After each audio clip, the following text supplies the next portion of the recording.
All right, so in 11.3, we discussed rates of change, and then in 11.4, we talked about derivatives and tangent lines. And so now for 11.5, I want to talk about how we're going to find derivatives. So in 11.4, we use that big difference quotient type function with a limit to find a derivative, and that is fine for simple things like a 2x plus 5, or maybe even like an x squared plus x type situation. But we want to talk about now on how to find the derivative when we have higher powered functions. And so, just to give you kind of a little insight here on the notations for the derivative, these first three are all we're going to focus on. The other ones, you really won't ever see those.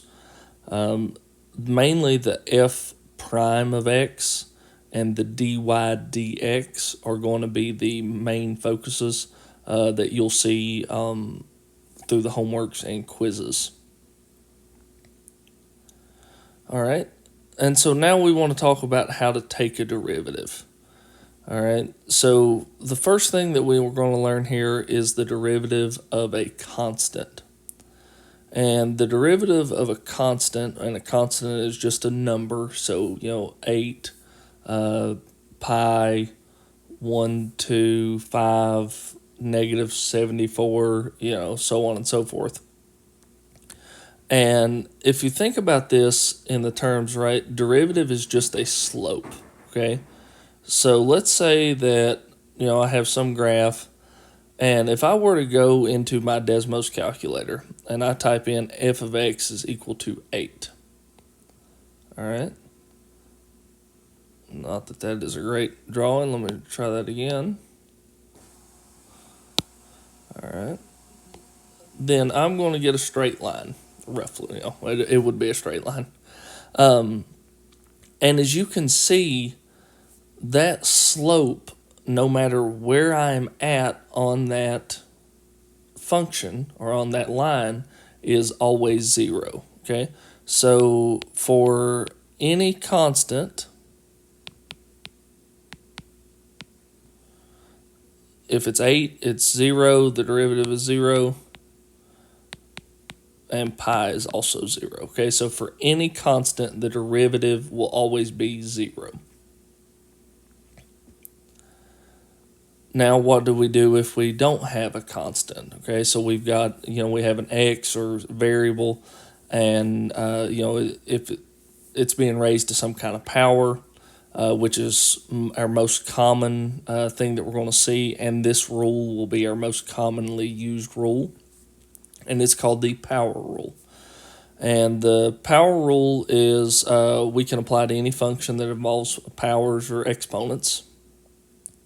So the generalized term of the generalized definition of the power rule says that if f of x is equal to x raised to the n power, then the derivative f prime is equal to the power, the original power n, times x raised to the n minus 1 power. So the new power becomes the original power minus 1. Okay. It's important to note that n gets multiplied by whatever is in front of x also. Okay. So just to throw that out there. So for our first one, we have x cubed. So then f prime of x says, all right, I'm going to bring my power down. My power's 3. And then I'm going to have x. And then I'm going to do my original power of 3 minus 1. And so then that means that the derivative of x cubed is 3x squared. Okay.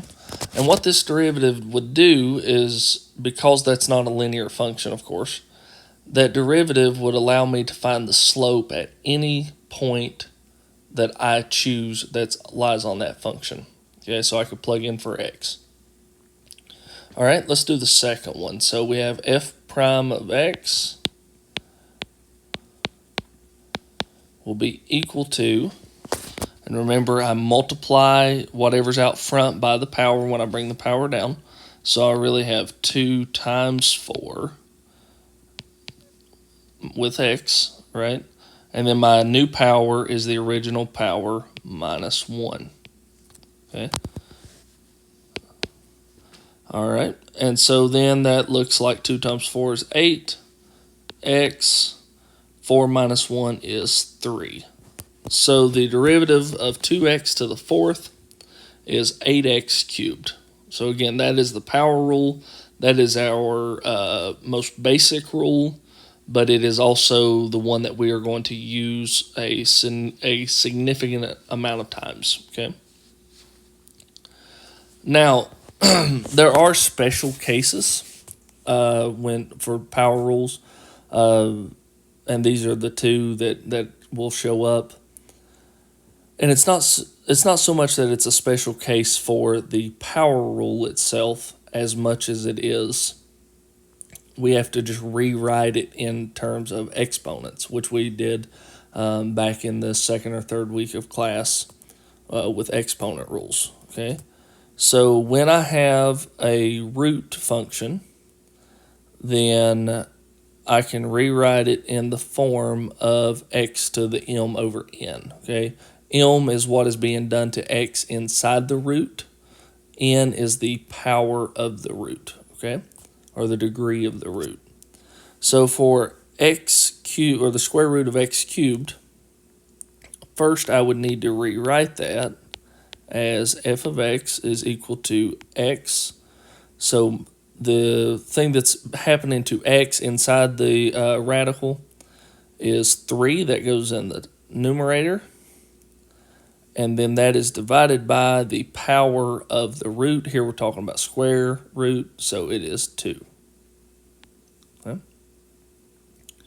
And now I can take the derivative of that function. So f prime of x is equal to 3 halves x raised to the original power 3 halves minus 1. Okay.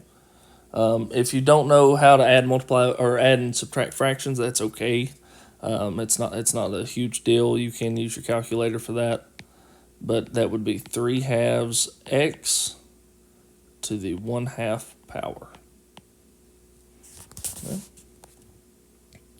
If I did want to rewrite this, then, and this just kind of varies depending upon what the homework is looking for too, sometimes I can say, well, that is 3 times the square root of x divided by 2. Okay, just to make it look formal. All right. And so then our next special case is when we have something with a power, or an x that's being raised to a power that's in the denominator.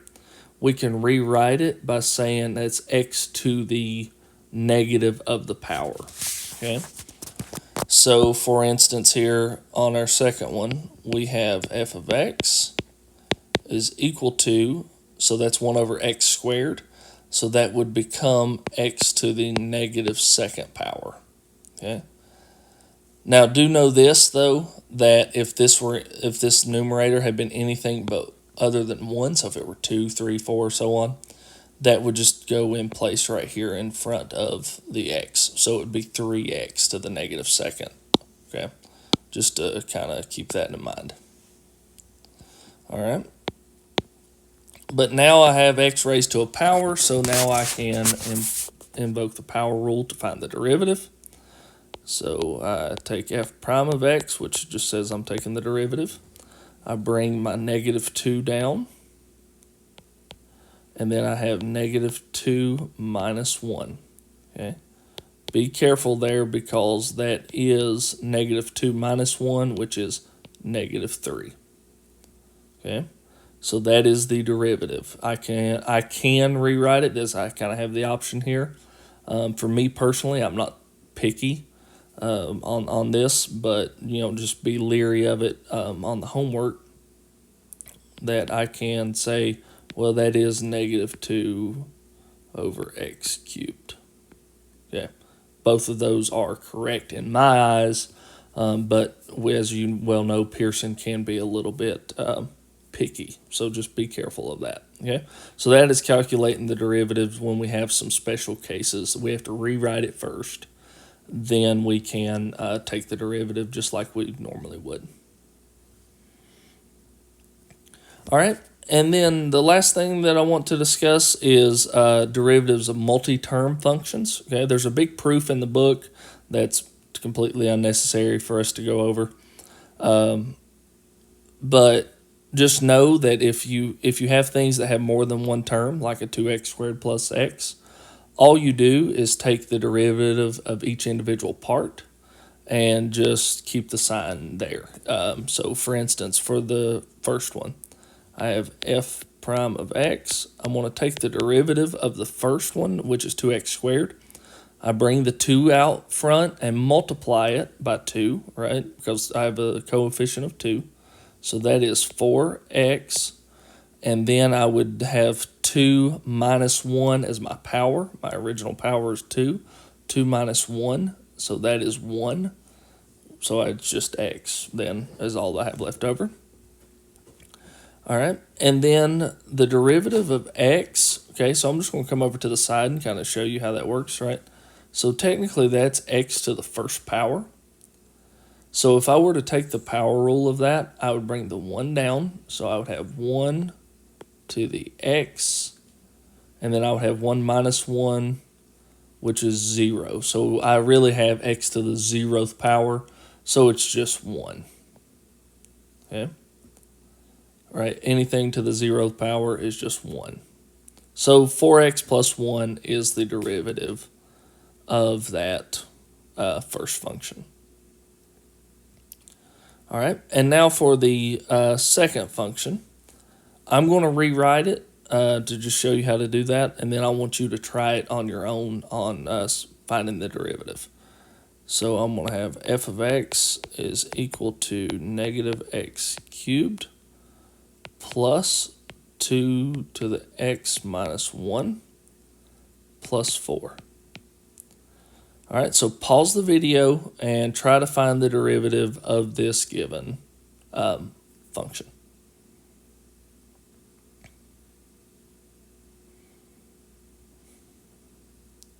All right, so I'm assuming that you paused the video and have a potential answer, so let's go over it. So my derivative, f prime of x, is equal to, I'm going to bring the 3 down out front on the x cubed, so that becomes negative 3x. The original power minus 1 would be 2, so that's my new power. Okay, so that's the first term, negative 3x squared. And then I have a negative 1 times 2, so that becomes negative 2. X to the negative 1 minus 1. Negative 1 minus 1 is negative second power, negative 2 power. Okay, and then the derivative of a constant, as I mentioned a few minutes ago, is just 0. So the derivative of 4 would just be 0. Okay, and if I wanted to rewrite that just to make it look nice, I can say, well, that's negative 3x squared minus 2 over x squared. Okay. All right, so that finishes up how we're going to use the power rule to find derivatives. It is a much faster and easier way than doing the limit definition of a derivative that involves the difference quotient. We do have a few more techniques that we're going to learn in 11.6, but this does wrap up and kind of gives us a general basis of what or how to calculate a derivative. If you have any questions, please do not hesitate to email me, and as always, have a great rest of your day.